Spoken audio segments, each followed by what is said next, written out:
I had a vision. I saw a dark and stormy ocean.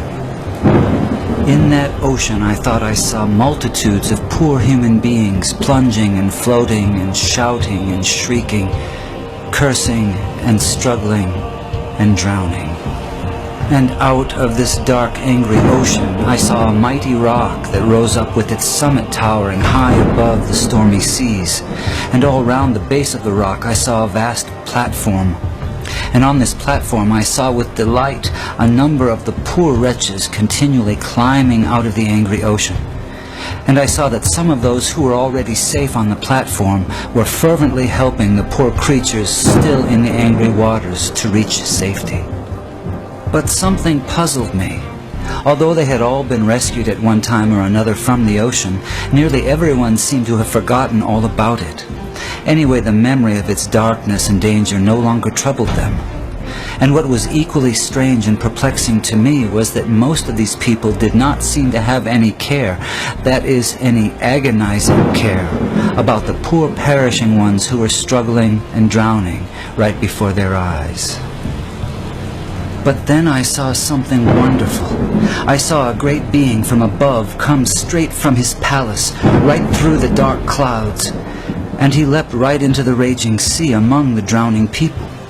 And there I saw him toiling to rescue them until the sweat of his great anguish ran down in blood. And he was continually crying to those already rescued, to those whom he had helped with his own bleeding hands, to come and help him in the painful and laborious task of saving the lost. But the strangest thing of all was that those on the platform to whom he called were so taken up with their trades and professions and money-saving and pleasures and families and community and gatherings and religions and arguments about it that they did not respond to the cry that came to them from this wonderful being who had himself by his Spirit gone down into the sea. And so the multitude went on struggling and shrieking and drowning in the darkness.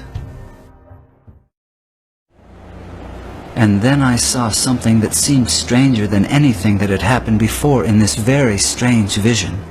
Those whom this wonderful being cried out to come and help him in his difficult task were always praying and crying to him to come to them. Some wanted him to come and stay with them and spend his time and strength in making them happier. Others wanted him to come and take away various doubts and misgivings they had concerning the truth of some letters which he had written them. Others wanted him to come and make them feel more secure on the rock, so secure that they would be totally sure they would never slip off again. They used to meet and get as close to the rock as they could, and looking towards the mainland where they thought the great being was, they would cry out, "Come to us, come and help us." But all this time, he was down among the poor drowning creatures, crying to them in a hoarse voice, "Come to me, come and help me." And then I understood it all. It was plain enough. That sea was the ocean of life, the sea of real actual human existence. Those multitudes of people struggling in the stormy sea were the billions of sinners from every race, language, and nation.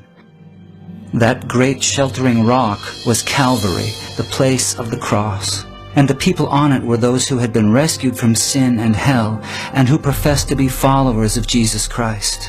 That mighty being who called to them from the tempest was the Son of God, the same yesterday, today, and forever, who is still struggling to save the dying multitudes about us from this terrible doom of damnation, and whose voice can be heard above the music and machinery and noise of life, calling on the rescued to come and help him save the world.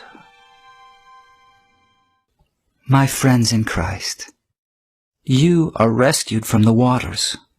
You are on the rock. Jesus is in the dark sea, calling on you to come and help him. Will you go?